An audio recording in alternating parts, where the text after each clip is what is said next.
क्या आपको पता है कवच सिस्टम रेलवे का एक ऑटोमेटिक ट्रेन प्रोटेक्शन सिस्टम है। यह कई इलेक्ट्रॉनिक डिवाइस का सेट होता है।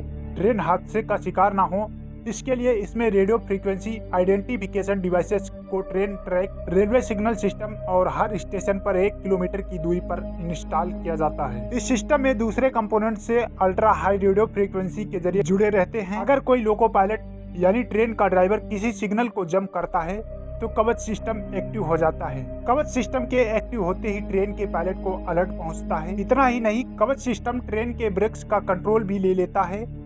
अगर कवच सिस्टम को यह पता चले कि ट्रैक पर दूसरी ट्रेन आ रही है तो वह पहली ट्रेन के मूवमेंट को भी रोक देता है। भारतीय रेलवे का कवच सिस्टम जिस ट्रैक और रूट पर लगा होता है वह उस ट्रैक पर चलने वाली ट्रेन के मूवमेंट को भी मॉनिटर करता है। आपको आसान भाषा में बताते हैं कि यह सिस्टम तब एक्टिव होता है जब एक ट्रैक पर 2 ट्रेन आ रही होती है। कवच सिस्टम दोनों ट्रेनों को एक निश्चित दूरी पर रोक देता है। आपको बता दें कि इस कवच सिस्टम को भारतीय रेलवे ने research, design and standard organisation की मदद से तैयार किया है। रेलवे ने इस कवच सिस्टम पर 2012 में काम शुरू किया था। शुरुआत में इस प्रोजेक्ट का नाम ट्रेन कोलाइजन एडवांस सिस्टम था। रेलवे ने इस कवच सिस्टम को ट्रेन के 0 एक्सीडेंट लक्ष्य को हासिल करने के लिए तैयार किया था। लेकिन आपको सुनकर बहुत दर्द होगा कि इतनी एडवांस और टेक्निकल सिस्टम होने के बावजूद भी ओडिशा के बालासोर में भयानक ट्रेन हादसा हुआ। रात के अंधेरे में करीब 7 बजने वाले थे।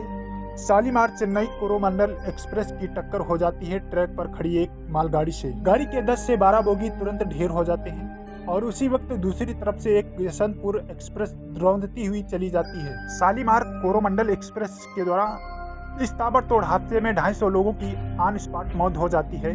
करीब 900 से ज्यादा लोग अस्पताल में भर्ती हैं, जिनमें से कुछ तो आईसीयू में भर्ती हैं। यह भारत का पहला ऐसा जबरदस्त ट्रेन एक्सीडेंट है जिसमें 3 ट्रेनें आपस में टकराई हैं। ओडिशा के बालासोर में भयानक ट्रेन हादसा हुआ।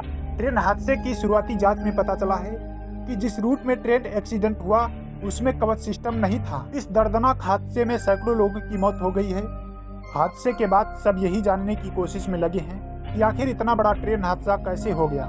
इस बीच भारतीय रेलवे के उस कवच सिस्टम को लेकर भी बात हो रही है जिसका रेलवे की तरफ से कुछ समय डेमो दिखाया गया था। एक रिपोर्ट में यह कहा गया कि कोरोमंडल एक्सप्रेस 128 किलोमीटर प्रति घंटा की रफ्तार से चल रही थी। Bengaluru Howrah superfast express 116 kilometre प्रति घंटे की रफ्तार से आ रही थी।